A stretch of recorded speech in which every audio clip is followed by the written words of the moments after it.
बिस्मिल्लाहिर्रहमानिर्रहीम। अस्सलाम वालेकुम स्टूडेंट। जनरल साइंस क्लास 9 के चैप्टर नंबर 3 बायोकेमिस्ट्री और बायोटेक्नोलॉजी का आज हमने टॉपिक करना है कवर डीएनए बतौर विरासती मादा।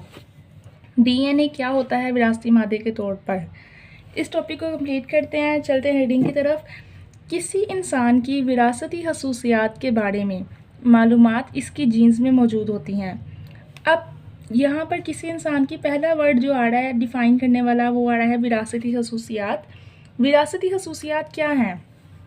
अच्छा जी, सबसे पहले देख लेते हैं किसी इंसान का कद, उसका रंग, उसके बाल क्या होंगे। ये उसके पैदा होने से पहले ही लिख दिए जाते हैं कि इसका कद लंबा होगा, इसका रंग साफ़ होगा, इसके बाल घने होंगे, इसके बाल कर्ली होंगे। ठीक है, ये उसकी खसूसियात हैं, ये पैदा होने से पहले ही लिख दी गई हैं। इन्हें कहते हैं विरासती खसूसियात। कभी ऐसा नहीं होगा कि जो है एक अंग्रेज़ों का बच्चा और वो पाकिस्तानी जैसी शक्ल हो, नहीं हो सकता ना। अंग्रेज़ों का बच्चा अंग्रेज़ों जैसी शक्ल होगी, पाकिस्तानियों के बच्चे हैं उनकी चाइनीज़ जैसी आंखें नहीं होंगी, छोटी छोटी, उनकी आंखें बड़ी होंगी, क्योंकि वो उनकी विरासत है। ये विरासती खसूसियात होती हैं जो आपको आपके माँ बाप से मिलती हैं, आपके वालिदैन से मिलती हैं। ठीक है, पैदा होने से पहले ही आपका कद, आपके रंग, आपके बाल, आपकी फ़िज़िकल अपीयरेंस, इन शॉर्ट के आपके खदुहाल कैसे होंगे, आपकी नेपाली शक्ल है वो सारी एक जैसी लगेंगी आपको, क्योंकि उनकी विरासती खसूसियात एक जैसी हैं। तो ये आपके वालिदैन से जो आपको मिलती हैं, ये आपके पैदा होने से पहले ही स्टोर होती हैं। और कहाँ स्टोर होती हैं? जीन्स के अंदर। ठीक है, ये लाइन आपकी पहले लिखी गई है कि किसी इंसान की विरासती खसूसियात के बारे में मालूमात। विरासती खसूसियात पता चल गया ना, कौन सी खसूसियात, उनके बारे में मालूमात कहाँ मौजूद होती हैं? जीन्स के अंदर। अब जीन्स क्या है? ये जीन्स एक ख़ास किस्म के कीमियाई मुरक्कब पर मुश्तमिल होती हैं। जीन्स भी किसी कीमियाई मुरक्कब पर मुश्तमिल होती हैं। जी हाँ, जीन्स होती हैं। कैसे बनी होती हैं जीन्स ना? केमिकल कंपाउंड होते हैं, कीमियाई मुरक्कब। ये जीन्स की डेफिनेशन में भी आपने याद रखना है कि जीन्स कीमियाई मुरक्कब से मिलकर बनती हैं। इंसान की विरासती खसूसियात जीन्स में जमा होती हैं और जीन्स बनती हैं कीमियाई मुरक्कब से मिलकर। बहुत सारे केमिकल्स इकट्ठे मिलते हैं, मुरक्कब बनाते हैं, कंपाउंड बनाते हैं और जीन्स को बनाते हैं। ठीक है, जिन्हें डीएनए कहते हैं। अब जिन कीमियाई मुरक्कब को मिलाकर जीन्स बनी है ना, उन सारे कीमियाई मुरक्कब को इकट्ठे तौर पर डीएनए कहते हैं। जैसे कि पहला कीमियाई मुरक्कब होगा उसके बालों के शेप, कि उसके बाल कुंडली होंगे या सीधे होंगे। अगर उसकी माँ के बाल कर्ली हैं, मिसाल के तौर पर एक बच्चा है, उसकी माँ के बाल थोड़े से जो हैं वो कर्ली शेप है, बिल्कुल स्ट्रेट नहीं है।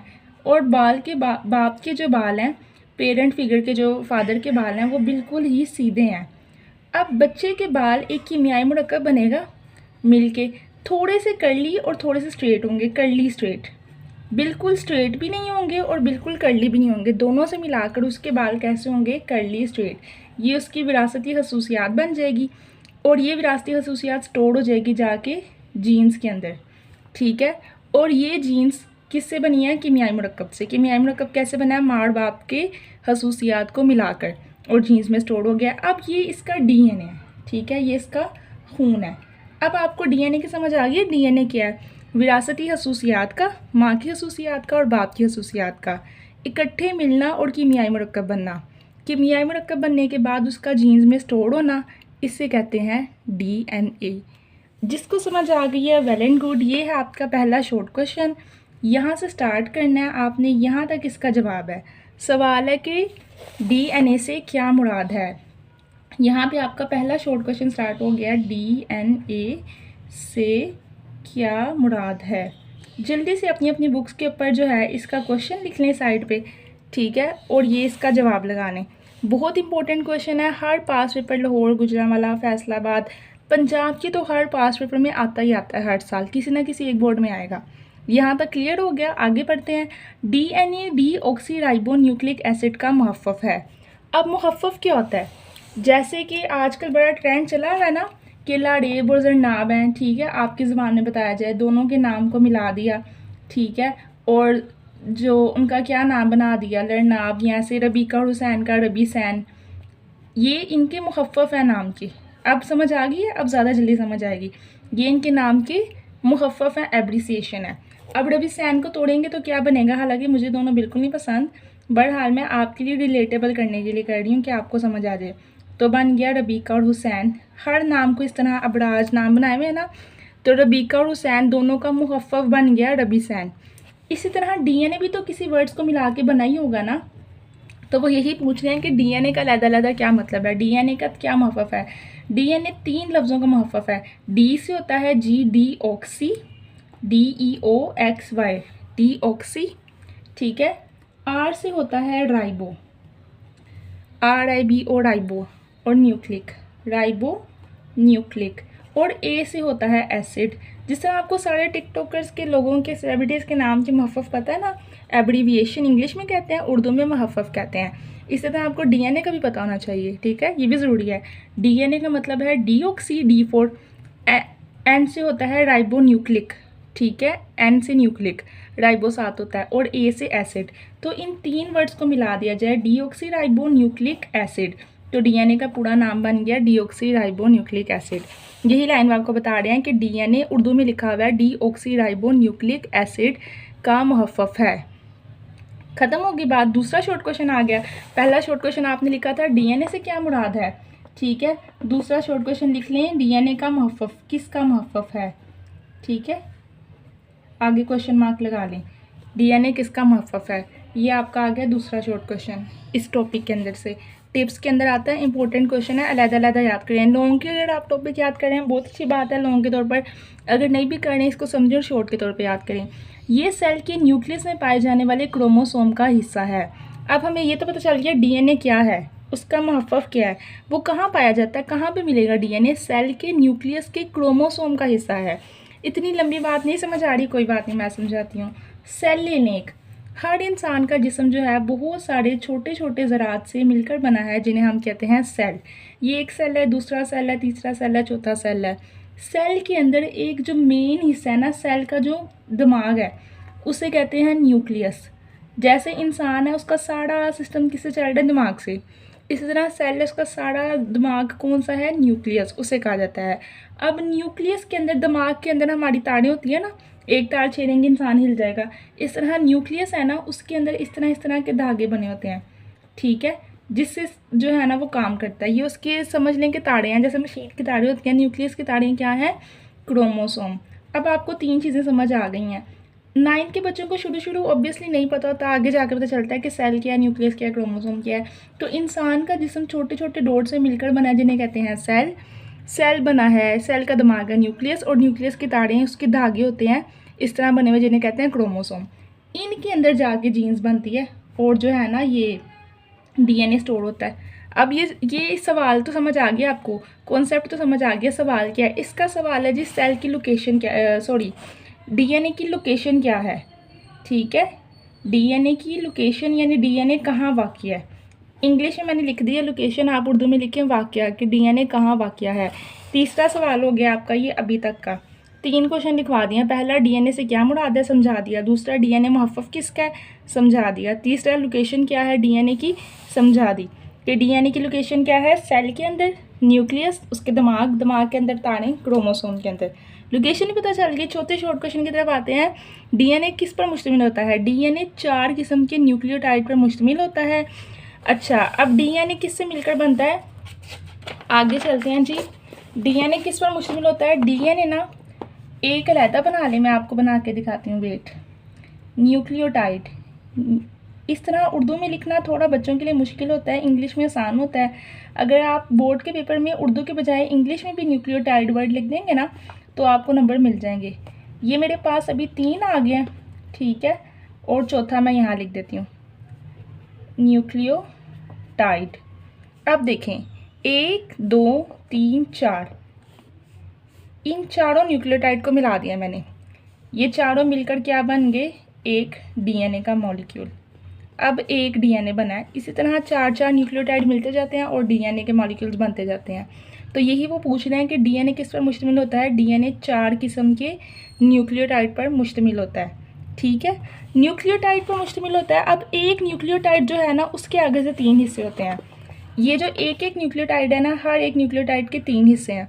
क्या हिस्से हैं, गौर से सुनना है आपने, ध्यान से सुनना है। एक होता है बेस, एक होता है फॉस्फेट ग्रुप, ठीक है, फॉस्फेट जी लिख देती हूँ, phosphate group, base, phosphate group और शुगर, और तीसरी शुगर। ये हर न्यूक्लियोटाइड 3 चीज़ों से मिलकर बना है। ये वाला न्यूक्लियोटाइड भी 3 चीज़ों से मिलकर बना है, बेस, फॉस्फेट और शुगर।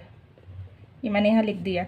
फिर ये वाला न्यूक्लियोटाइड भी 3 चीज़ों से मिलकर बना है, B4 लिख देते हैं बेस, P फॉर फॉस्फेट और S फॉर शुगर, BPS बना लें इसका। न्यूक्लियोटाइड किससे मिलकर बना है, बेस, फॉस्फेट, शुगर। BPS में लिखते जा रही हूँ शॉर्ट में, B से बेस, P से फॉस्फेट और S से शुगर। एक DNA 1 2 3 4 न्यूक्लियोटाइड से बनता है, और एक न्यूक्लियोटाइड 3 चीज़ों से मिलकर बनता है, बेस, फॉस्फेट, शुगर। तो ये आपका चौथा शॉर्ट क्वेश्चन आ गया कि DNA यहाँ से स्टार्ट करना है, यहाँ तक ख़त्म करना है, मिलकर बनता है तक। मैं यहाँ लिख देती हूँ, यहाँ से यहाँ तक। चौथा शॉर्ट, DNA से क्या मुराद है। दूसरा था मुहफ़्फ़फ़ किसका है, तीसरा था लोकेशन। चौथा शॉर्ट क्वेश्चन लिख लें, यहाँ पर मेरे साथ लिख लें, DNA किस पर मुश्तमिल होता है। ठीक है, DNA किस पर मुश्तमिल है। हैंड राइटिंग मेरी थोड़ी गंदी है, इसको इग्नोर कीजिएगा, लेकिन आपको समझाऊंगी कॉन्सेप्ट के साथ ही। चौथा शॉर्ट क्वेश्चन आ गया, पहला, दूसरा, तीसरा, चौथा, 4 शॉर्ट क्वेश्चन के अंदर इसको मैंने आपके लिए इजी कर दिया। आगे आ गया, न्यूक्लियोटाइड मखसूस जोड़ों में मिलकर एक लंबा डबल हेलिक्स मॉलिक्यूल बनाते हैं। न्यूक्लियोटाइड तो पता चल गया ना क्या होता है, 4 न्यूक्लियोटाइड मिलेंगे तो एक DNA का मॉलिक्यूल बनेगा। और न्यूक्लियोटाइड किस तरह बनता है, एक बेस, एक शुगर और एक फॉस्फेट ग्रुप को मिला दो तो न्यूक्लियोटाइड बन जाएगा। अब ये क्या है, डबल हेलिक्स मॉलिक्यूल, मैं समझाती हूँ। एक न्यूक्लियोटाइड ऐसे ऐसे ऐसे ऐसे ऐसे सीरी की तरह आएगा, दूसरा न्यूक्लियोटाइड उसके साथ ऐसे ऐसे ऐसे ऐसे ऐसे ऐसे सीरी के साथ आएगा। ठीक है, यहाँ पर एक न्यूक्लियोटाइड यहाँ पे, एक यहाँ पे, एक यहाँ पे, ये वाला इसके साथ जुड़ जाएगा, ये वाला इसके साथ जुड़ जाएगा, चारों मिल गए और एक DNA का मॉलिक्यूल बन गया। ठीक है, इस तरह 4 न्यूक्लियोटाइड, एक यहाँ होता है, एक यहाँ, एक यहाँ, एक यहाँ, मिलते जाते हैं, इस तरह लंबी सी सीरी बना देते हैं। ये जो इस तरह का सांप बन रहा है, इसे हम कहते हैं डबल हेलिक्स, डबल हेलिक्स। ठीक है, तो ये डबल हेलिक्स यहाँ पे आपकी बुक के अंदर उन्होंने आपको बना के दिखाया हुआ है। एक सीरी सी गोल सीरी जो ड्रामों में आती है ना, कभी ज़्यादा लग्जरी ड्रामे होते हैं उनके अंदर, उस तरह का स्ट्रक्चर बनाते हैं जोड़ों में मिलकर। जोड़े कैसे, आमने सामने, 2 इधर 2 इधर, आमने सामने 4 बन जाते हैं और एक एक मॉलिक्यूल बनता जाता है। इसे हम कहते हैं डबल हेलिक्स। ये शॉर्ट क्वेश्चन नहीं है, अगर आप ठीक है, अगर शॉर्ट क्वेश्चन आ भी सकता है, ये नहीं हम कहते नहीं आ सकता, हो सकता है क्वेश्चन आपसे पूछ लें। अभी तक मुझे पास पेपर में नज़र नहीं आया कि डबल हेलिक्स किसे कहते हैं। अगर आ गया तो आपको पता तो है, क्या पता है कि मखसूस जोड़ों में मिलकर न्यूक्लियोटाइड एक डबल हेलिक्स बनाते हैं। ठीक है, मखसूस जोड़ों में मिलकर न्यूक्लियोटाइड एक लंबा सा डबल हेलिक्स का मॉलिक्यूल बना देते हैं, DNA का मॉलिक्यूल बना देते हैं। यहाँ तक आपका DNA का टॉपिक बहुत अच्छी तरह कंप्लीट हो गया और आपको शॉर्ट क्वेश्चन भी मिल गया, 4 शॉर्ट क्वेश्चन। बाद आ गया, DNA के मखसूस हिस्से मुख्तलिफ हदायत अपने अंदर पोशीदा रखते हैं। DNA के कौन कौन से हिस्से होते हैं, बताया तो है, 4 न्यूक्लियोटाइड होते हैं। ठीक है, बेस होती है, शुगर, फॉस्फेट ग्रुप, एक न्यूक्लियोटाइड के अंदर, वो सब हिस्से अपने अंदर अलग-अलग हदायत रखते हैं। हदायत कैसी, ऐसी हदायत कि जी यहाँ पे ये रंग होगा, यहाँ पे ये बाल होंगे, ये कद होगा, ये आँखें होंगी, तो इन हिस्सों को कहते हैं जीन्स। ठीक है, अब यहाँ से आपकी जीन्स की क्वेश्चन भी आ जाता है कि जीन्स किसे कहते हैं। यहाँ से यहाँ तक आपका यहाँ से इसका जवाब बन जाता है। जहाँ 5वां शॉर्ट क्वेश्चन आप यहाँ लिख लें, जीन्स किसे कहते हैं, इस टॉपिक के अंदर से। ठीक है, जीन्स किसे कहते हैं। आपको प्रेफर करूँगी एक स्टिकी नोट्स लेके ना सारे शॉर्ट क्वेश्चन इस टॉपिक के उसके अंदर लिख के टॉपिक के ऊपर लगा दें, ताकि आप जब खोलें तो आपको पता हो कि इसमें ये शॉर्ट क्वेश्चन है। अक्सर बच्चे होते हैं जिन्होंने पूरा लॉन्ग का टॉपिक याद किया होता है, लेकिन शॉर्ट आते वक्त उनके जहन से निकल जाते हैं। तो DNA मखसूस हिस्से मुख्तलिफ हदायत अपने अंदर पोशीदा रखते हैं, जिन्हें जीन्स कहते हैं। जीन्स DNA में बेसिस की ख़ास तरतीब से बनते हैं। कौन सी बेसिस की, जो न्यूक्लियोटाइड के अंदर बेस होती है ना, शुगर बेस और फॉस्फेट ग्रुप, वो वाली बेसिस के। एक DNA मॉलिक्यूल जब अपने जैसा दूसरा DNA मॉलिक्यूल बनाता है, इस अमल को DNA रेप्लिकेशन कहते हैं। सबसे इम्पोर्टेंट शॉर्ट क्वेश्चन, कोई आए ना आए, ये तो लाजमी आएगा, एक्सरसाइज के अंदर भी आता है और वैसे भी ये आना ही आना है। DNA रेप्लिकेशन किसे कहते हैं, सब बच्चे जल्दी जल्दी उतार लें। रेप्लिकेशन आप उधर ठीक करके लिख लेना, मुझसे लिखा नहीं जा रहा, किसे कहते हैं। राइटिंग जो है ना डॉक्टर्स वाली ही है, तो इसको आप इग्नोर करें। DNA रेप्लिकेशन किसे कहते हैं, इसके ऊपर लिख लें सबसे इम्पोर्टेंट क्वेश्चन, स्टिकी नोट्स के ऊपर भी लिख लें कि DNA रेप्लिकेशन किसे कहते हैं। बहुत आसान तरीका है समझाने का। DNA मॉलिक्यूल आपको पता चल गया डबल हेलिक्स होता है, जिसके अंदर ये जो 4 डॉट आपको नज़र आ रहे हैं, 1 2 3 4 के न्यूक्लियोटाइड चिपके होते हैं। 1 2 3 4 न्यूक्लियोटाइड मिलते हैं और एक डीएनए बनता है। और 4 न्यूक्लियोटाइड के अंदर बीपीएस होता है। बीपीएस का मतलब बी से बेस, पी से फॉस्फेट और एस से शुगर। हर चीज़ बार बार रिपीट कर दी गई है, अब तो याद हो जानी चाहिए। बरहाला पढ़ाना। डीएनए रेप्लिकेशन क्या है? एक डीएनए का मॉलिक्यूल है, उसने सेम अपने जैसा ही दूसरा डीएनए का मॉलिक्यूल बना दिया है, उसका रिपेल का बना दिया ना। एक सूट के जैसा दूसरा सूट ले कहते हैं इसका रिपेल का है। एक डीएनए ने सेम अपने जैसा दूसरा डीएनए का मॉलिक्यूल बना दिया। अब क्या हो गया जी? रेप्लिकेशन हो गई है, रेप्लिकेशन। ठीक है, सेम इसी डीएनए ने एक और अपने जैसा डीएनए मॉलिक्यूल बना दिया है, अगेन रेप्लिकेशन हो गई है। ठीक है, फिर इसने अपने जैसा और डीएनए मॉलिक्यूल बना दिया है, एक और रेप्लिकेशन हो गई है। तो इस तरह 4 दफ़ा डीएनए रेप्लिकेशन हो गई है। डीएनए रेप्लिकेशन समझ आ गई है क्या है? जब एक मॉलिक्यूल अपने जैसा सेम दूसरा डीएनए मॉलिक्यूल बनाए तो इस अमल को डीएनए रेप्लिकेशन कहते हैं। कितना आसान हो गया। छठा शॉर्ट क्वेश्चन है और सबसे इम्पोर्टेंट शॉर्ट क्वेश्चन है इस टॉपिक का। आगे चलते हैं। डीएनए तमाम जानदारों का एक लाजमी जुज़ू है। ज़ाहिर बात है, खून हर इंसान का लाजमी हिस्सा है, इसके बगैर तो इंसान बन नहीं सकता। एक बच्चा डीएनए दोनों वालिदैन से हासिल करता है, माँ से भी और बाप से भी। फ़र्द की खसूसियात जैसे कि जिल्द का रंग वाइट होगा कि ब्लैक होगा, कद लंबा होगा छोटा होगा, खदुखाल क्रोमोसोम्स के ज़रिए बच्चे में मुंतकिल होती हैं। यानी कि सारी खसूसियात जो है ना वो क्रोमोसोम्स के ज़रिए बच्चे में आती हैं, जो कि डीएनए पर मुश्तमिल। इसकी तारें जो हैं वो क्रोमोसोम है और क्रोमोसोम जो है वो न्यूक्लियस यानी सेल के दिमाग के अंदर पाए जाते हैं, जिसके अंदर जीन्स होते हैं। यही वो कह रहे हैं कि जीन्स क्रोमोसोम के ज़रिए बच्चे में मुंतकिल होती हैं। डीएनए में नकाइस का मतलब गलतियाँ। अल्लाह ताला से भी अक्सर ऐसा होता है कि कोई ना कोई नुक्स रह जाता है कुदरत की तरफ से डीएनए में, तो उससे बीमारियां हो जाती हैं। क्या बीमारियां होती हैं?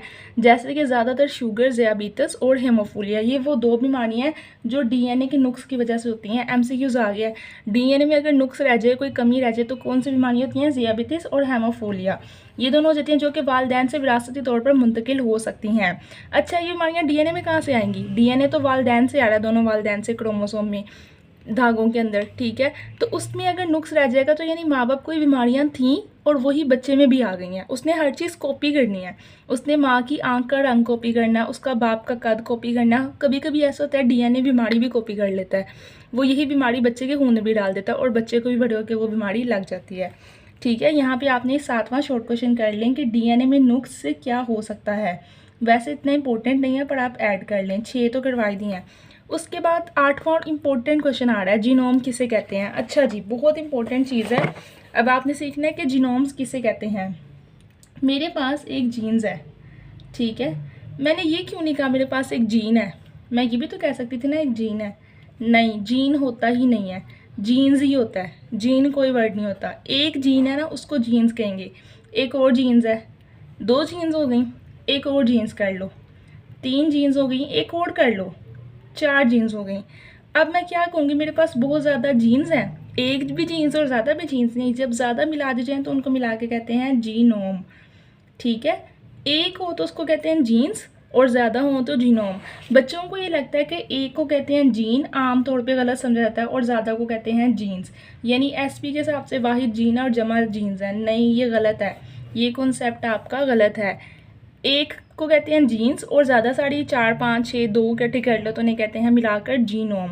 अब ये जीनोम का सेट बन गया जिसके अंदर 4 जीन्स हैं। तो यही वो कह रहे हैं कि एक सेल के अंदर मौजूद तमाम जीन्स को जीनोम कहते हैं। सवाल आप अपना यहाँ पे उतार लें। 7वां मैंने आपको वहाँ पे लिखवा लिया क्वेश्चन, लेकिन वो इम्पोर्टेंट नहीं है इसलिए इसको काउंट नहीं करते। 7वां क्वेश्चन आपका यहाँ पे आ रहा है, जीनोम किसे कहते हैं।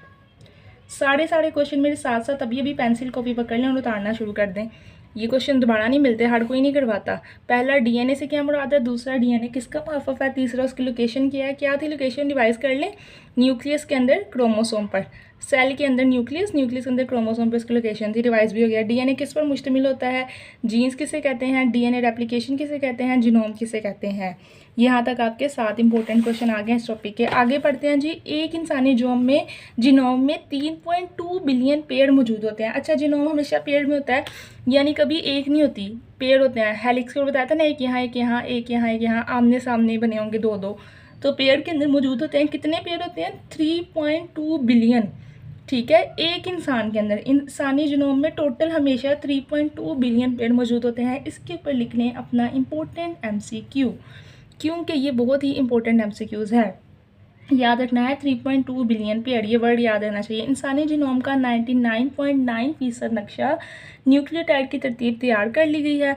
ये मालूमात मेडिकल साइंस की तरक्की में बहुत ही ज़्यादा मावन है, यानी कि जो साइंटिस्ट हैं, जो मेडिकल के बहुत बड़े बड़े अफसर हैं, उन्होंने जीनोम का सारा कुछ नक्शा वगैरह तैयार कर लिया गया। अब उसी तरह उनके ख्याल में इस तरह उससे बच्चे जो आएंगे उनके अंदर अपनी जीन्स डालते जाएंगे। ये आगे की बात है, एक्स्ट्रा बात है। यहाँ पे आपने बताना है, जाना नहीं, अभी रुकें, पहले बताएं कमेंट के अंदर कि कॉन्सेप्ट क्लियर हुए कि नहीं, वीडियो अच्छी लगी है कि नहीं, आगे आपको नेक्स्ट टॉपिक किस तरह कराऊंगी नहीं। अगर किसी को वीडियो अच्छी लगी है, कॉन्सेप्ट क्लियर हुआ है, तो शुक्रिया किए कमेंट के अंदर, ताकि अगले को भी मोटिवेशन आए कि जी हाँ स्टूडेंट्स पढ़ रहे हैं। और चैनल को सब्सक्राइब करें, गोहर हेल्पिंग हैंड को पता चले कितने सब्सक्राइबर्स आते हैं, ताकि आपके लिए इस तरह की और ज़्यादा वीडियोज़ लाई जाएँ, आपका चैप्टर क्लियर करवाया जाए। यहाँ पे होता है हमारा चैप्टर कंप्लीट। इस चैप्टर का हर टॉपिक अब यहाँ पे कंप्लीट करवा दिया गया। पूरा चैप्टर की प्लेलिस्ट तैयार है, जिसने नहीं देखी जाके देख लें। चैनल को सब्सक्राइब करें, वीडियो को लाइक करें और कमेंट करना नहीं भूलना, कमेंट लाजमी करें। उंगलियों में दर्द नहीं होती कमेंट करते हुए। स्टिकी नोट्स पे सारे सवाल लिखें 8 के 8, उनको याद करें, रजिस्टर्ड के ऊपर लिखें और कमेंट करके अल्लाह हाफिज़, have a nice day. Gohar helping hand.